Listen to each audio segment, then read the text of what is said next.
All right, we are live. It is that time. I come on a little early to give everybody time to come in. So we are live right now. We get ready to get started with a Follows Authority. I'm checking out. Okay, I do have sound. Checking out everything. So just give it. I'm going to share it to other pages as well. Get you guys time to come on in. You guys let me know. Last night I tried the new format, so let's see if there's some technical difficulties or anything. So some people told me there wasn't any sound. So if you guys see there is no sound, let me know. All right, we'll give it a few minutes.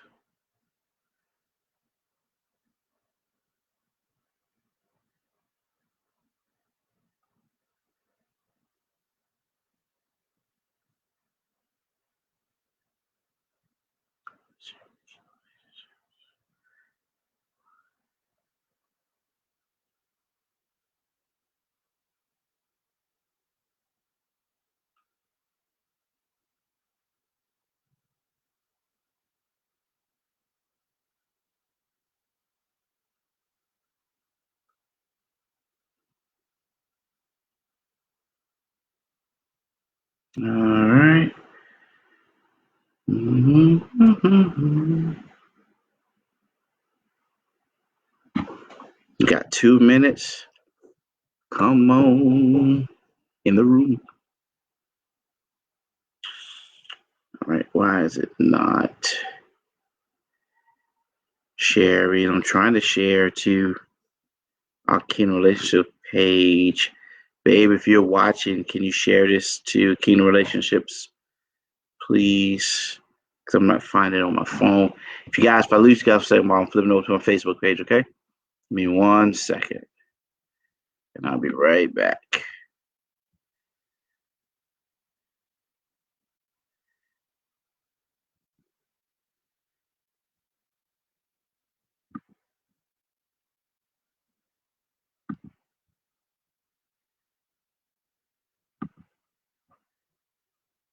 There we go.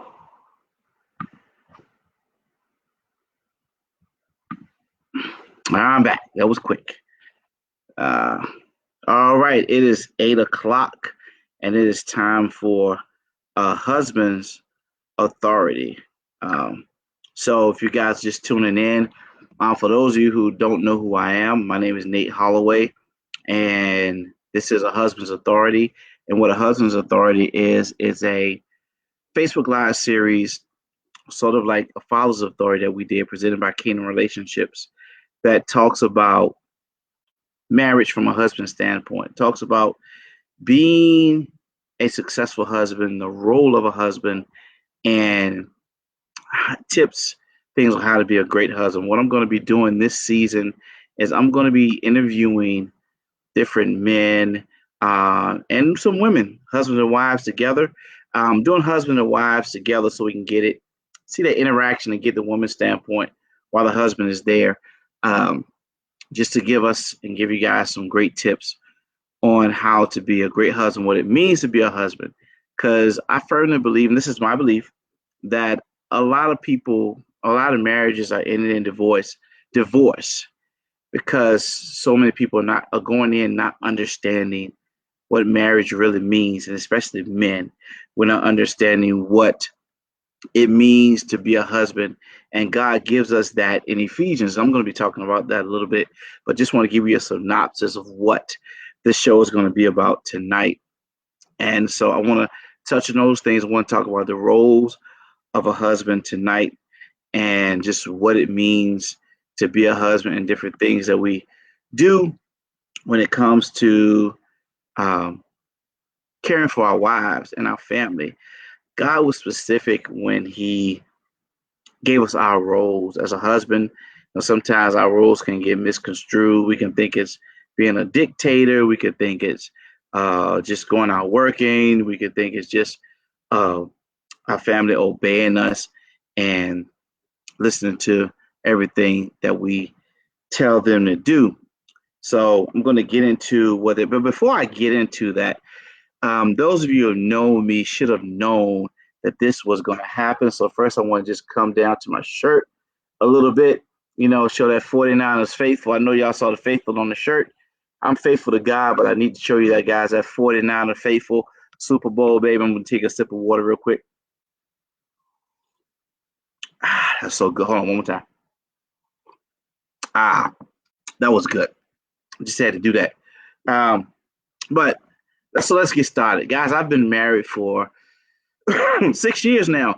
It'll be 7 this year in October, to the beautiful, gorgeous, wonderful, smart, intelligent Lakeisha Holloway. Um, and I've seen all kind of marriages around me. I've seen good examples of marriages, bad examples of marriages. I've seen people who have been together for 40 plus years. I've known and seen people who've been together for 3 years. I've seen marriages that's 40 plus years that end in divorce. Don't understand how that happens. I've seen marriages 3 years that end in divorce. I've seen 40 plus years successful, 3 years, and I've seen them keep going and keep going and keep going. They have great marriages.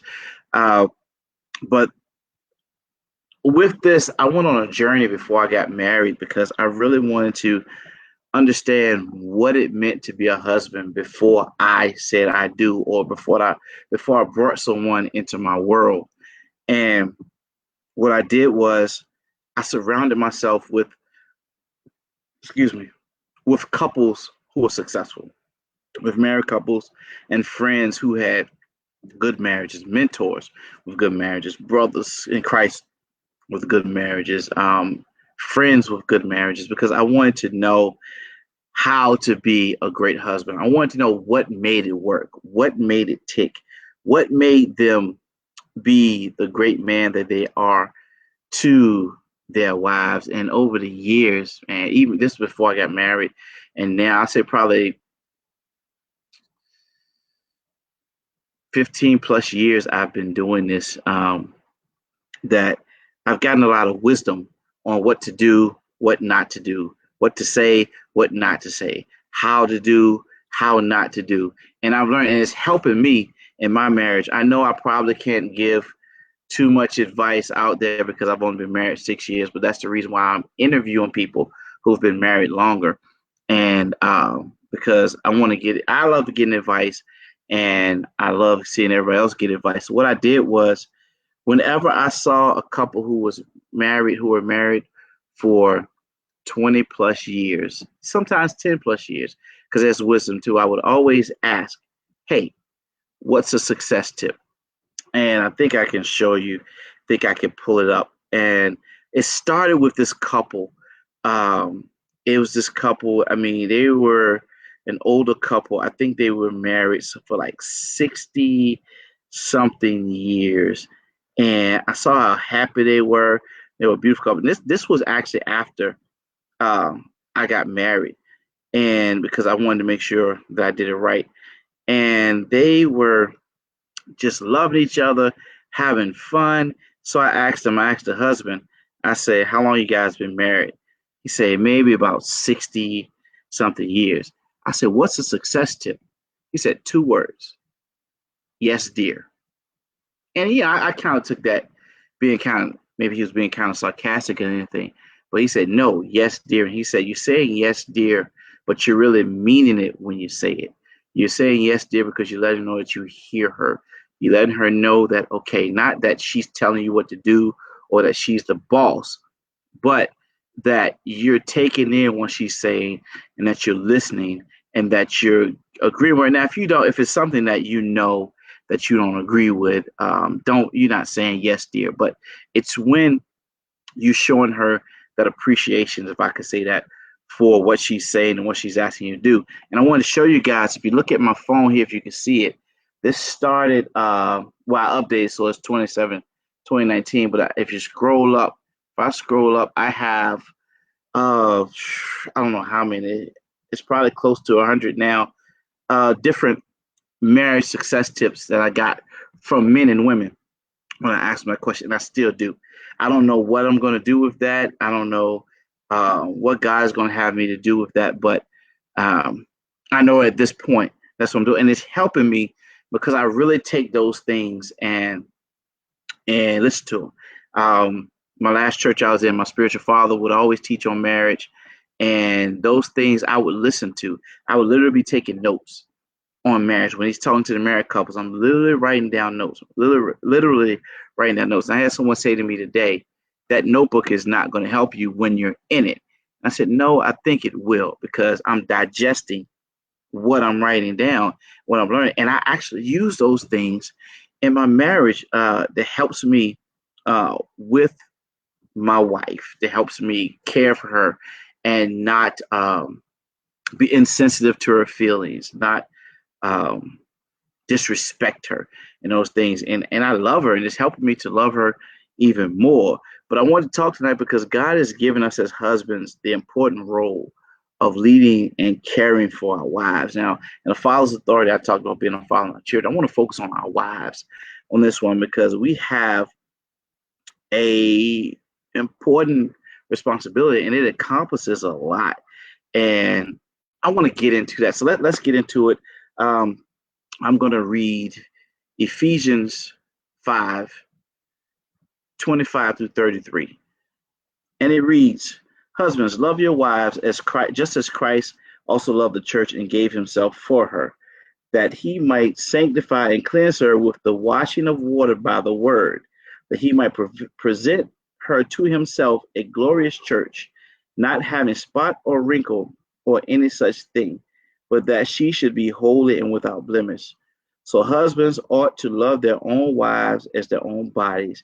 He who loves his wife loves himself, for no one ever hated his own flesh, but nourishes and cherishes it just as the Lord does the church.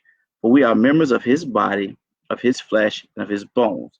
For this reason, a man shall leave his father and mother and be joined to his wife, and the two shall become one flesh. This is a great mystery, but I speak concerning Christ and the church. Nevertheless, let each one of you put in particular love his own wife as himself, and let the wife see that she respects her husband. Now, this scripture, and it tells us that this is a great mystery, but I speak concerning Christ and the church. Well, the Bible is talking about Christ and the church, but it tells us how, as husbands, we're supposed to love our wives. So, how Christ felt about the church in the scripture is how we're supposed to feel about our wives. We're supposed to love them. We're supposed to be willing to give all for them. Christ gave all for us. We're supposed to be willing to give all for our wives. We're supposed to love them. Um, it it says now one thing I love about the scripture, and it tells husbands to love your wives as our own body, and he who loves his wife loves himself.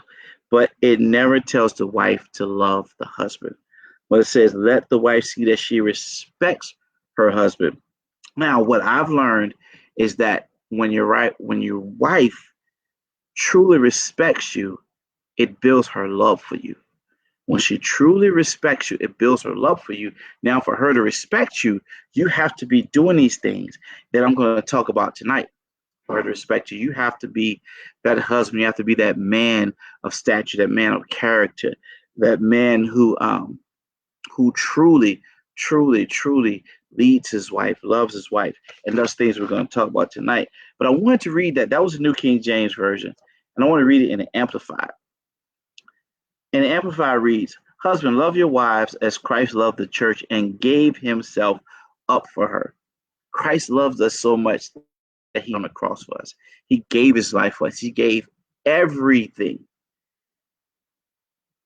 to for us in his love for us. And that's how we're supposed to be for our wives. We're supposed to be willing to give everything for them. Now, I know some of you probably saying, what if she's not a good woman? What if she gets on my nerves?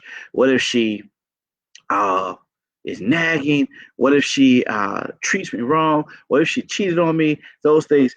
Those are questions. Now, you go into marriage. When you go into marriage, you have to go in with that mindset that you're going to love your wife as Christ loved the church. And when you do that, that can prevent those things. I'm not saying that. Well, this is what I believe. I'm going to say this is what I believe. When Christ is in it, when Christ is first, it will prevent those things from happening. That's my belief. That's my belief on the word. When you put Christ first, when Christ is in it, though that will prevent those things from happening. So when you go in there and your marriage is built on the foundation of Christ, it will prevent those things from happening. You don't have to worry about that. Well, you know, I don't worry about my wife cheating on me. I don't worry about uh, if my marriage is not going to work. In my mind, and I believe, and I'm firmly believe, and I've spoken and I speak it that I have a good marriage, and my marriage is going to last forever. And but I don't go in there worrying about that. See, now Satan is going to try to get in your mind. He's going to try to say, "Oh, she ain't home yet. She out here.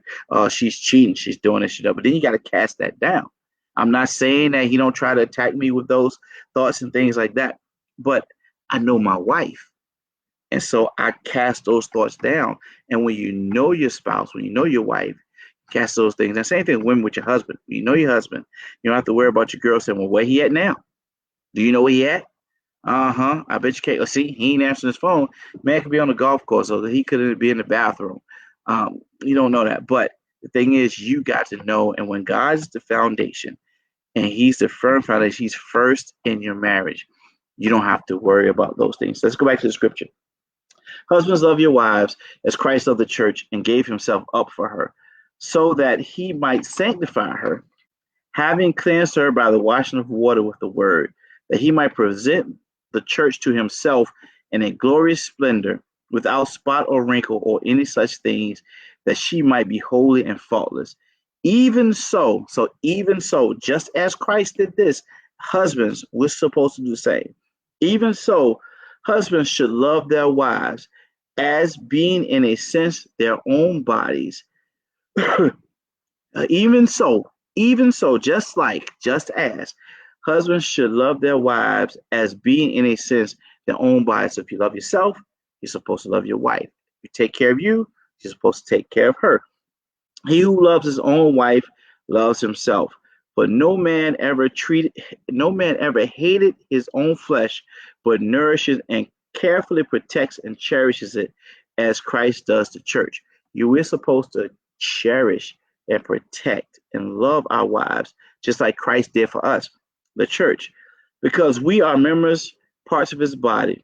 For this reason, a man shall leave his father and his mother, and shall be joined to his wife. For this reason, man shall leave his father and his mother and be joined to his wife, and the two shall become one flesh. I find it interesting that he didn't tell the wife to leave her father and mother and be joined to her husband. Find it interesting. That's something I want to study. I find it interesting that he never told the wife to leave her father and mother and to be joined to her husband. So we take on the role when her father gives her to us to marry. We take on the position of her father, not the father position, but we take on the role of caring for her. So so when we get our family, we leave that family. We're supposed to leave our father and mother, and we're becoming a new family with our wives. And it says, "This mystery is very great, but I speak concerning the relation of Christ and the church. However, let each of you, without exception, love his wife as being, in a sense, his very own self. And let the wife see that she respects and reverences her husband." This is good.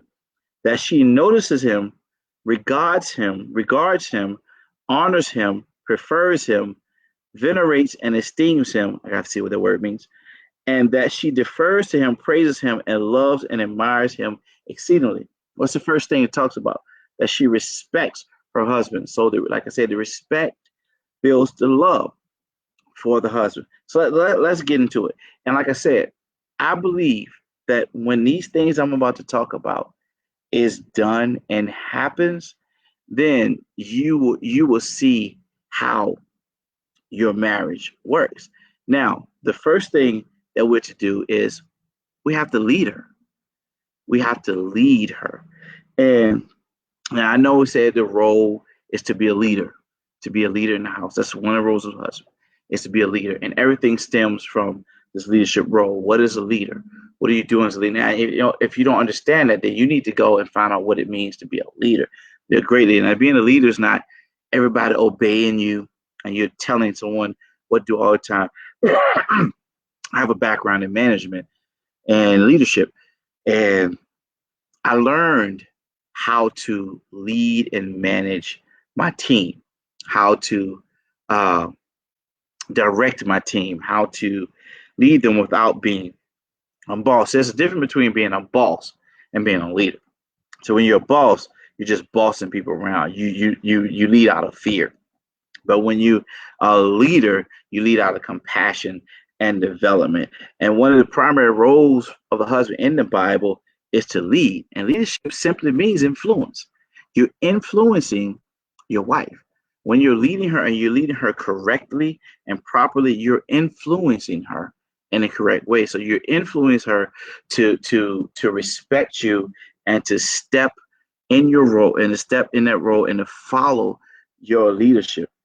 And because you're the leader and leadership is influence, that means as a husband, we're to have a strong influence on our family. We're to have an influence on our family so much that when things go wrong, that they look to you for the answer. When things go right, they look to you for to give you praise and congratulations. When something happens, what your wife is sick, your children sick, they look for you to pray. Um, my wife said something tonight. We were talking to Caleb, and she said it jokingly, but I know she was serious. She said to Caleb, she said, I don't remember the exact words, but she said, um, "Daddy is supposed to go to God for us. Daddy's supposed to go to God concerning us. Daddy's supposed to go to God to know to be praying for what we need." And I'm paraphrasing a little bit, but that's true. As a husband, we lead them, and we lead them spiritually, naturally, but we start spiritually and we lead our families through influence. And husbands are not dictators. We should not demand. We should not try to rule over our wives. Instead, we should influence our wives according to biblical teaching. That's a lot I've seen, and I know some of this is learned, but some men are like dictators, where you feel like if she don't listen to you, if she don't do what you say, that's her job. She's supposed to do what you say. I heard the episode of Good Times, and don't you say it, Jay, in the kitchen and the bedroom, Florida, the kitchen and the bedroom. That's what, and they look at that, and that's not influence. That's not leading your family, because we should exemplify with our voices and our actions the attributes that bring glory to God and brings value to our wives and our family.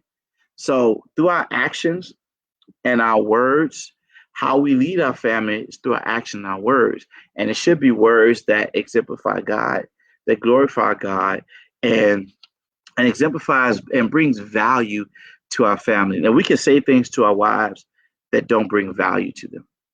We can say things to our wives that make them feel valueless, or we can say things to them that make them feel valuable.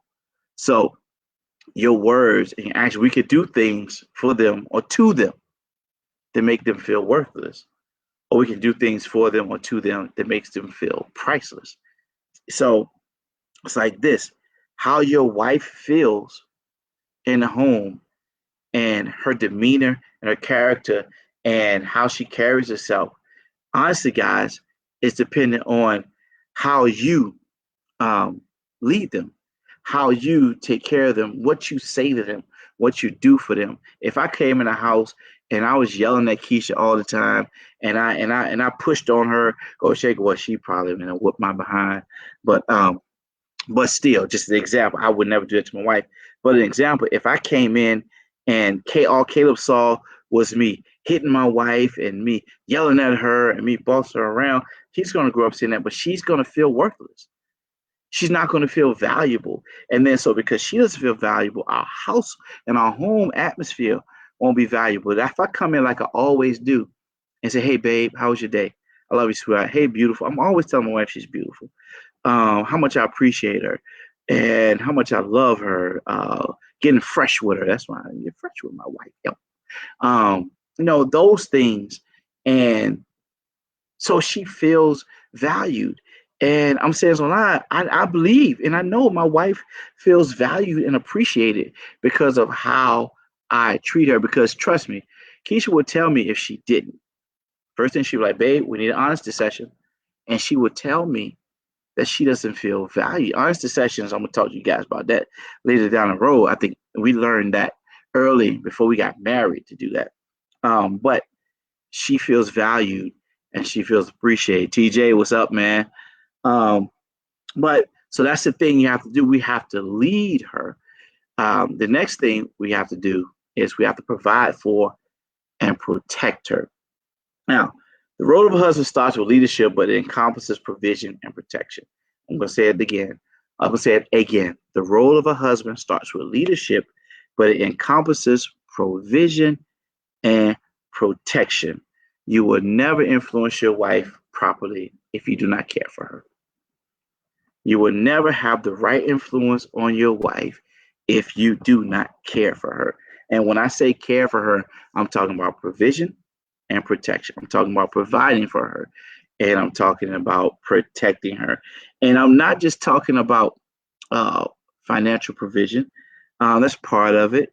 And I'm not just talking about brute force protection, protecting her from harm. That's part of it too. But you got to provide for her spiritually, you got to provide for her emotionally, and then you got to protect her spiritually and emotionally. You got to set boundaries for her. You got to protect her from other people. I've gone through that with my wife, where I had to protect her from other people because and these were friends. When it came to a point where she was feeling a certain way and it was affecting her, I had to step in and say, I love you, but I got to protect my wife. And that's what we have to do as husbands. You can never demand, and you can demand, and she may follow as a result, but you will never truly have her heart unless you provide for her needs, care for her well-being, and protect her both spiritually and physically. I'm gonna say it again. You can demand, and she may follow as a result, but you will never truly have her heart unless you provide for her needs, care for her well being, and protect her both physically and spiritually. You have to do those things for your wife. You have to. I learned this from my mentor. He said, women want three things: trust, respect, and security. They want to trust you, they want to be respected, and they want to feel secure. My wife would tell me, and I'm not ashamed to say this. Um, Earlier in our marriage, I can honestly say that there was some things, some stepping up that I needed to do when it came to caring for my family. My wife said to me one day, she said, "I feel like my security is gone." I don't know if she said gone, but her security was affected, and which means that I wasn't doing everything I could to provide for her. I wasn't doing, I could have done more. I could have done three times more. And as husbands, we have to do that no matter what. So what I did was I went and I asked God, show me what to do so that she never feels like that again. I didn't go back to her and say, no, you should have said that. You hurt me. You was wrong. No, I stopped and I went and I said, God, show me what to do so she never feels like that again. Because I had to validate her feelings. She felt like that for a reason. So I needed to know what was the reason and what I needed to do so she never feel like that. And that's what we have to do. Man, see what we have to do when our wife tells us that she feels a certain way, then we have to listen, and then we have to listen with our heart. And we have to listen to her, and then we have to validate how she feels. We can't shoot it down. We can't knock it down. Oh, that's nonsense. That's bull. That ain't done. You just want to complain. You just want to do it. We can't say that. We have to look at it and validate her feelings by going to God and say, Lord, I need you to show me what it is that she's feeling. And then let him show you what to do to take care of it. First Timothy 5:8 says, anyone who does not provide for their relatives, and especially for their own household, has denied the faith and is worse than an unbeliever. Anyone who does not provide for their relatives, and in this case, we're talking about our wives, and especially while their own household has denied the faith and is worse than an unbeliever. So what the Bible is saying, that if you don't care for your wife, if you don't provide for her, then you're worse than the man out there who's not a believer that's beating on his wife. If you don't care for her, you're worse than that man that's beating on his wife, that's disrespecting her. If you don't provide for her needs, her feelings, and care for those things, then you're worse than the person that's not doing it at all. That's just the worst husband in the world. See, guys, when God gives His daughters, who is the woman, to a man, He desires that we care for her. He has charged us with the provision and protection of our family. So when God gives us His daughter, it's just like a father giving his daughter to us on the wedding day. God is a father giving his daughter to us. He's given her to us to protect her and to provide for her and care for her. He wants us to do just as much or more as he would do. Now, we can't do more than what God would do, but it's the fact that we are doing it. God expects us to take care of our daughter like he would take care of our daughter. My father-in-law expects me to take care of Keisha like he took care of Keisha when she was younger, or like he would take care of Keisha now. And it's amazing. I talk about this because when before we were married, I didn't have a job. When we met, I was on unemployment. I lost my job. I was driving a beat up car. It was an old, probably like a 1999 Camry. It was gold, but it had one red door on the side and one green door on the side because somebody had ran into me, and smoke would come out the back when I hit the exhaust. Didn't have a job, but my wife was planning a wedding with me with no job and no ring for her. We were planning the wedding. I did not have a job, so I did not have money to buy her a ring. It's because she loved me and she saw what God was going to do in my life. And I showed her that I loved her and that I was going to provide for her. I came in marriage full of debt, bad credit, bad credit. Everything is good now. Everything was in her name. Now things are in my name because I worked to do it and showed her that I'm going to be her security. I'm going to provide for her. But I said it to say, when I went to my father-in-law to ask him to marry her, I said to him, I said, Reverend Gasson, I said, I love your daughter. I said, I don't have a job right now. I don't have a ring to give her. I said, but I will. And I promise you, I will take care of her. He scared me for a second because he paused. He was like, okay. And but he could see that. And that's the thing. Our goal is to provide for them and protect them. When we do that, that satisfies God and it lets our wives know that we love them. The next thing we have to do is we have to love her. I said we talked about leading her, talked about providing and protecting her. Now we're talking about loving her. And these are things I feel that I believe make a great husband. And I say that because my issue is the word love has been devalued today. I feel like when people say I love you, say love you, love you, love you, man, love you, bro. Say to their wife, love you. Men say to women all the time, I love you. And then they tell the next woman, I love you. Such a players, I love you. I love you. I love you. They tell all these women you love them, you don't really love them. And she found out that you're with someone else. Those things happen. But you have to be honest. When the Bible talks about love, it talks about the sacrifice you make for the betterment of someone else. I'm saying it again. When the Bible talks about love, it talks about the sacrifice you make for the betterment of someone else. Meaning, in this context, it's a sacrifice you make for your wife. When you love your wife, you are willing to sacrifice her. When you love your wife, you're willing to go beyond for her. When you love your wife, you're willing to protect her, to provide for her, to lead her, and to do whatever it takes, no matter what the sacrifice, to make sure that she's provided for.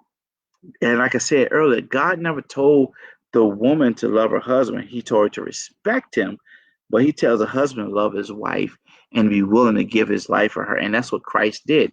He gave his life for us. And we have to be willing to do that. We have to be willing to pay whatever the price is for inconvenience. We have to be willing to be inconvenient for our wives, for our wives. We have to be willing to make sure she has before we get the next pair of Jordans. We gotta be willing to make sure she has before we get the next suit, the next shirt, the next tie. We gotta be willing that she has before we get that next car. We gotta be willing to make sure that she has before we get that big screen TV or that new game system or that new stereo system. We gotta be willing to pay the price of inconvenience for her. We gotta be willing to commit ourselves to her fulfillment, no matter what pain is involved. We gotta be willing to commit ourselves to our wives' fulfillment. I see I'm not getting a lot of comments tonight on this topic, but that's okay. We gotta be willing to commit ourselves to her fulfillment, her betterment, her fulfilling the calls on her life, her success. We can't just worry about focus on what we can do, what we're going to get, and she just has to stay home and take care of the family and make sure the family's good, make sure I got food when I get home, things like that. No, we have to be willing to make sure we push her and care for her. One thing I love about my wife is I push her and love her drive and her zeal, whatever she wants to do. But my wife also, she's ambitious, but she also cares for her family. My wife makes sure when I get home from work, dinner is ready. When we get up in the morning, breakfast is ready. And I'll cook dinner too. And I'm not holding her to that. I'm not saying that's what she has to do, but that's what she likes to do. That's what she wants to do. And she does it because she wants to make sure her family is cared for, make sure that we have breakfast when we get up in the morning, and make sure there's dinner when we get home. But there are times where I tell my wife, babe, just sit down, I got dinner tonight. Or babe, don't worry about it. I'll cook breakfast. Babe, just get you some rest. We'll order pizza. And we have to be willing to do that because where there is no love, where there is no sacrifice, there is no love. If there is no love, there is no sacrifice. You're not going to sacrifice for somebody you don't love. You're not going to sacrifice for somebody you don't care for. True love will bring sacrifice. You will sacrifice for her when you truly love her. And I wanted to say this, and I wanted to talk about this. And I say this all the time. You cannot go into marriage with a backdoor option, meaning you cannot go into it expecting that if this doesn't work, I can leave.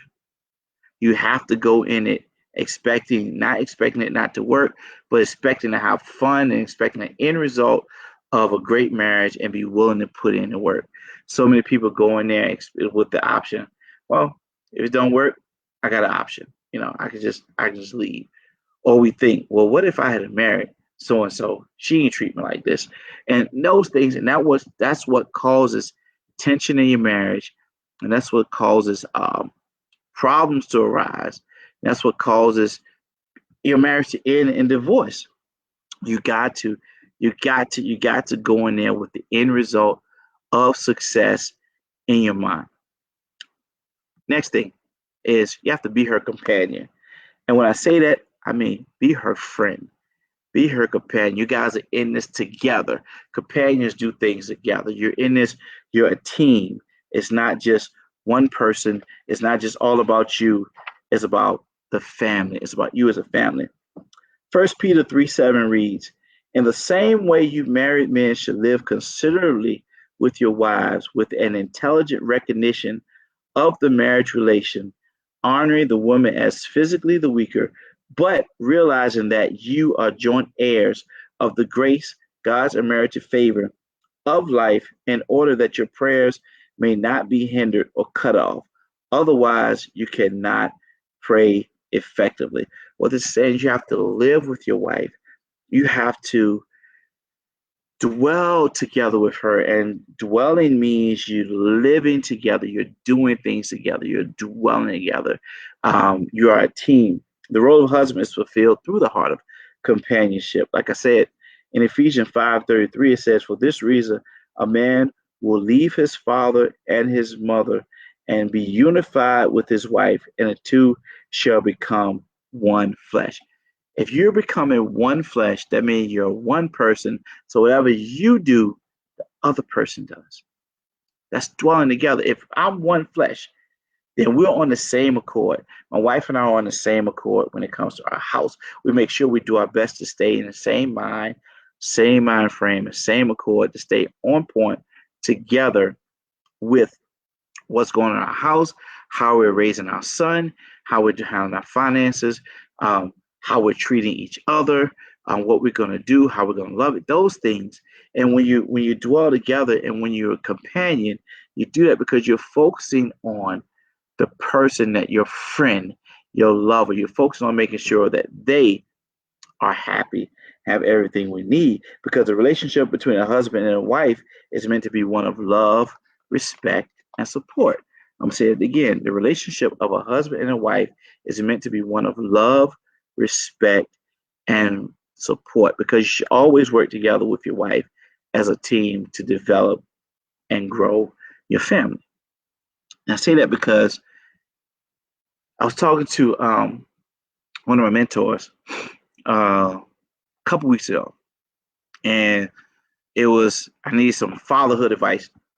That I was teaching Caleb something and dealing with Caleb about some things, and he said to me, he said, "It's going to come a point in time where he's going to need more from her, and then he's going to need more from you." And I said, "How do you know that?" He said, "You got to work together to know that." He said, "Two of you have to work together, and you have to listen to him, and that you work together. And when you work together, the two of you will feel when he needs more of the other." And I said that to my wife later in the day. She said, "Yeah." She said, "I know when Caleb needs me, and I know when he needs you." And so next time when he needs mommy, I just want you. I just want you, mommy. And so, but because he needs her at that time, and then he needs his father um, at that time. The companionship between a man and a woman is directed by the influence of the husband through his provision and protection, and is covered by his caring, gentle, and graceful love for his wife and family. I'm going to say it again. The companionship between a man and a woman is directed by the influence of the husband through his provision and protection, and is covered by his caring, gentle, and graceful love for his family. It goes back to what I talked about earlier. Lead her, love her, provide and protect her. Provide for, protect her. That's what makes your wife your friend. That's how you guys dwell together. Because when you do that, when we do that, man, when we do those things for our wife, then she would do everything to make sure that everything is going good in the house. She would do everything to make sure that we're loved. She would do everything to make sure that we're respected, because we're doing it. And that's how, when you say you got to earn respect, you got to give respect to get respect. When we do that, that's showing her that we respect her and we appreciate her. And then she's doing everything and she's reciprocating. And that's how, when they say happy wife, happy life, that's how we make our wife happy and have a happy life. Because in the home, you're not going to be happy if she's not happy. And I think, even if you have a wife and you're a dictator and she does everything you say do, you cannot tell me that you are happy with her and she's walking around there and she's not happy. You can't tell me that. I don't believe that. I don't believe it, and I ain't gonna take it. Um, and I thought about this, and I learned this the other day. When I was studying for this. Now it said they say the wife makes the house a home. I learned that that is not correct. The husband makes the house the home. And why? Hear me. Why I say that? Because we lead, we protect and provide for, we love, we build companionship. So our influence and our leadership sets the tone for our home. It's our job to make sure our home is not a place of strife by our words. It's our job to make sure we create an environment of intimacy and harmony in our home by our influence, by our leadership, by what we say, what we do, and our actions. The wife makes it the home, her part, because it's a reciprocation off of what we're doing. It's a reciprocation off of our influence. So then she makes out and she comes in, she decorates, she puts everything in place. She brings the love. She brings that mother spirit into the home. She brings that wife spirit into the home. But we set the standard because if you're a dictator, you're treating your wife, you're disrespecting your wife, you don't have a home because your house is built on strife. The atmosphere of your house is strife and fear. That's not a home. But if you lead your wife properly and you do those things that I talked about before and earlier, when you come home, you have a home because your wife, she's so happy. She loves you and she's following your influence. She's following your lead. And you've influenced her and everyone in the house. So that makes her want to make that house a home. That makes her want to make sure dinner is cooked when you come home. That makes her making sure that it looks good in the home. That makes sure her make sure that she looks good and she's beautiful for you and she's doing things for you. She's telling you that she loves you and she wants to be intimate with you. Those things. When you do that, when you influence, you're setting the atmosphere in your home. And it's our job, men, to set the tone of the atmosphere in our home so we can have a home and our wife can do what she wants to do and what God's put in her to do to care for the home. I told you guys, Keisha was planning a wedding with me without a ring or a job, but she made when we got married, she made our house a home. And I say that because this leads to my next point. You cannot measure the quality of your role as a husband by how much you make and bring into the home. A lot of men, so many men, uh, and I'm talking about companionship and being a team. So many men, a lot of men, they think I'm the breadwinner. I got this job. I bring the money home. Even if you got a stay-at-home wife, and she stay at home, I bring the money home, and I'm the man. You listen to me. Just pay the bill. I do what I want with my money. Blah blah blah blah blah blah blah. But the thing is, you can't measure it by that. That's not what makes your house a home. That's not what makes you a husband. That's not what makes you a leader because you cannot replace what you do with her with what you can do for her. You can't replace what you do with her with what you can do for her. So here's what I mean by that. You can't replace how you lead her and the time you spend with her and how you influence her with what you buy her or what you bring home or how much you pay the bills or what type of house you provide, what type of car you buy, those things. You cannot replace the things I talked about earlier, and being a companion with her and dwelling with her and influence her with what you can buy for her. Because material things can go away. Because one minute you can have that job or great business, next minute you can lose it all. And then you're home and you guys are living with nothing. You don't have the income. What are you going to do then? What are you going to say then? But if you're leading her properly and that happens, when you lose that, what is she gonna say? She's gonna say, babe, you can do it again. Babe, you got it.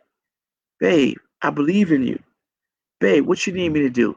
How you need me to help you? She may even go out there and get two jobs, get a second job to help. She may go get a job to help make ends meet while you're looking. She may do those things, but when you influence her right, that she's going to come back when those things happen, and she's going to be like, "Babe, we got it," and she's going to influence you because you have to. When you make her the priority, when you lead and influence her, then you're going to have the type of home, you're going to have the happy home that you want. And I'm talking about being a companion and dwelling.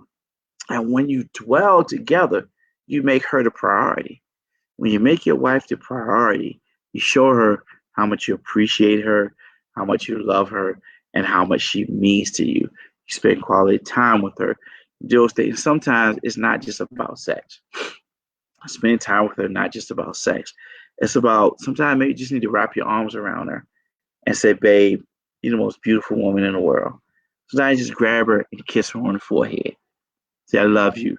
Sometimes just help her clean the house. My wife loves it when she comes home and the house is clean. She tells me all the time. She said that I can, when I do it, really, I can clean a house. And so she she loves it when she comes home and I have cleaned the house the way I do, and she don't have to do anything. I sometimes clean the house, I cook dinner, and she come home and everything is done. All she gotta do is just take a shower, get out her clothes, put on her lounge clothes, sit down, watch TV, and eat. Now Caleb is not gonna let us sit down and just be quiet and have that moment till he go to bed. But at least she doesn't have to come home and do those things. Sometimes, if we do that for our wives, they don't have to clean all the time. We can come home and clean. They don't have to do all just cook all the time. We can come home and cook. We can do that. If you can't cook, order pizza, grab Chinese food, something. But show your wife that you appreciate her, and then she will, in return, show you how much she appreciates you. Next, you have to know her. You have to know her. Now, I know some of you guys out there may be saying, "Man, we would never know a woman." Women can be confusing. And this is not disrespectful women. This is not anything to down women. I believe that's was built in them to challenge us, to keep us on our toes, to seek God for how to respond to them and care for them. Um, I was told by a mentor of mine that a woman's rule book is blank. It changes every day.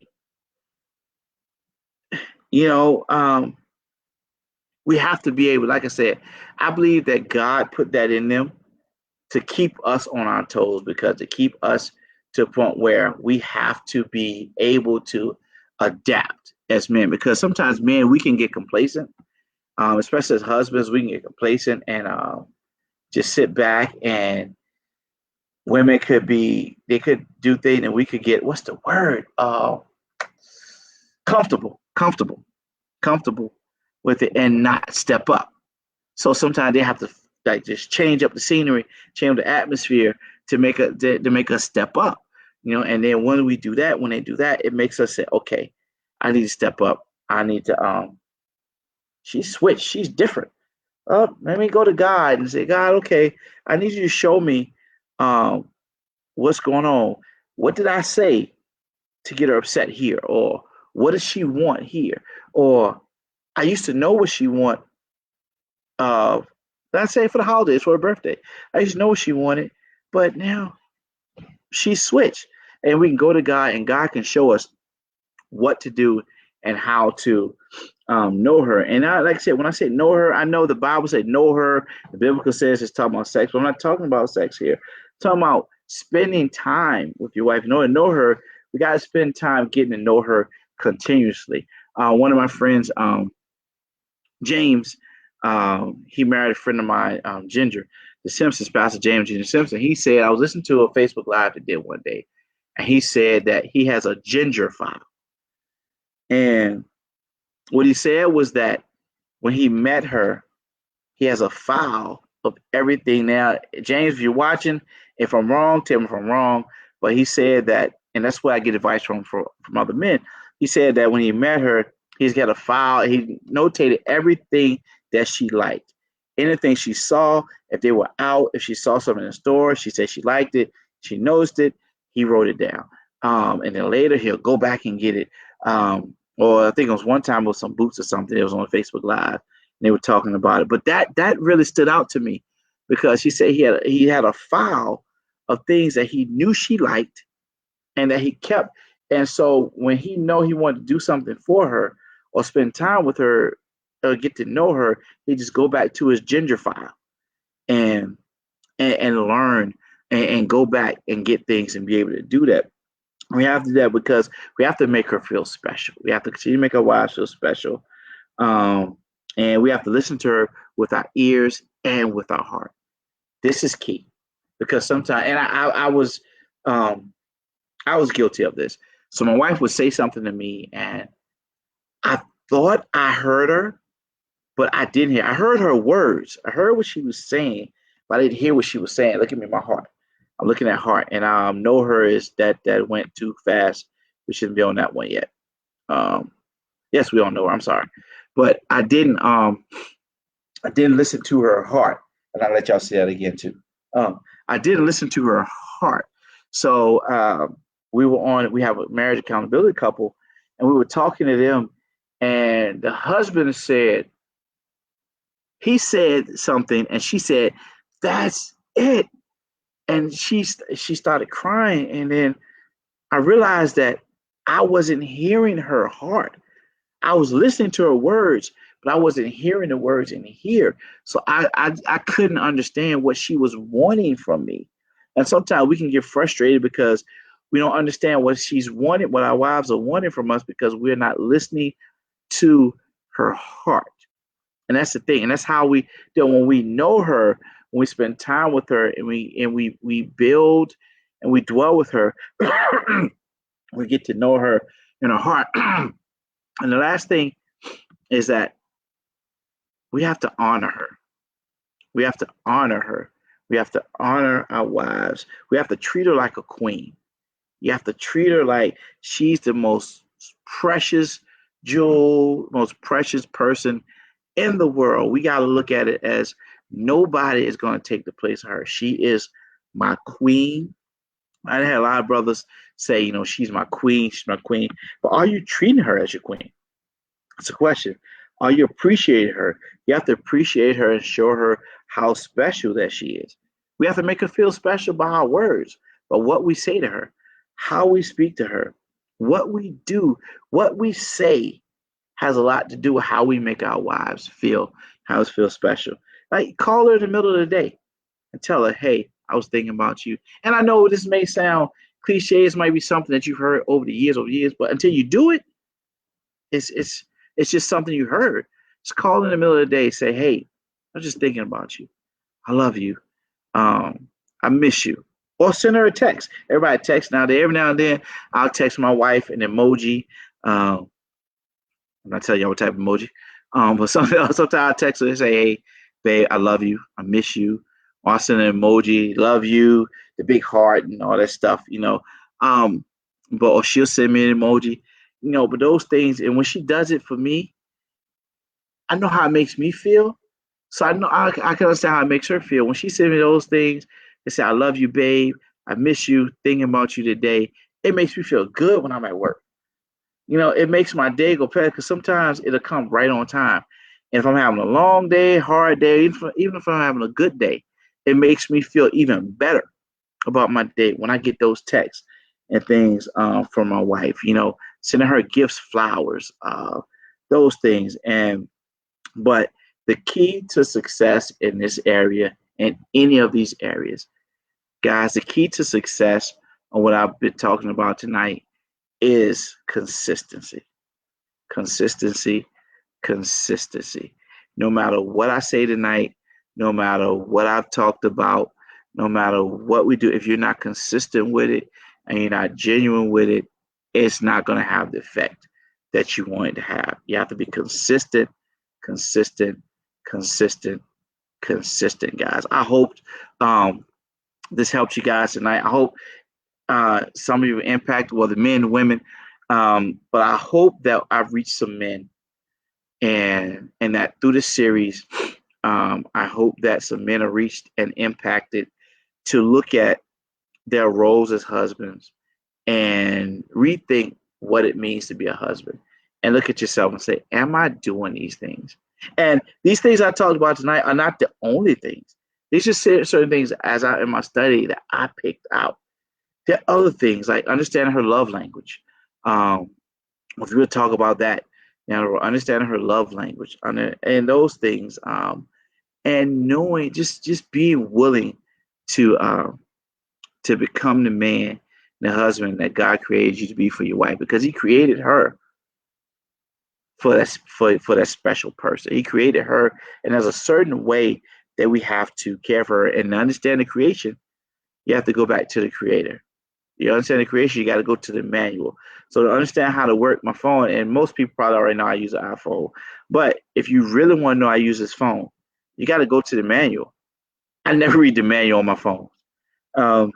But if I really want to dig deep into my phone and learn how everything works and how to really do these things, then I will go and pull out the manual from my phone and read it page for page to learn. And that's why I'm encouraging, admonishing you guys to do tonight. If you really want to understand your wives, have a better marriage, and even if you have a good marriage now, it could always be better. If you have a bad marriage, you can make it better. Get in the Word, get your Bible, get in the Word of God, seek God, ask God to show you um, what you need to do so that your wife will always feel appreciated, and He will. He'll become a better husband. Well, guys, next week, um, got a great interview for you. My friend, he started off a Follows Authority series last year.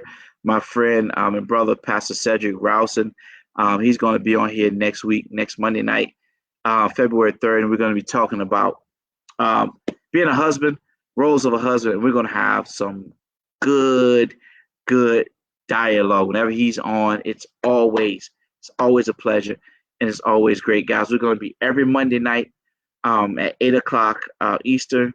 We're going to have some familiar faces from Follows Authority, some new faces, um, but it's going to be great. I'm going to have some husbands and wives on together, and we're just gonna really enjoy it. So if you guys have any questions, if it's anything you want me to talk about in this series, you can email us at hello@kingdomrelationships.org. You can go to our website at kingdomrelationships.org to see the videos, to see as we finish, if you want to go back and rewatch, guys, and let me know if it's anything you guys want me to talk about during this time in a husband's authority, and if there's anything questions you want answered, any questions you have, just ask me, and I'll do my best to get the answer for you guys. Don't know it all.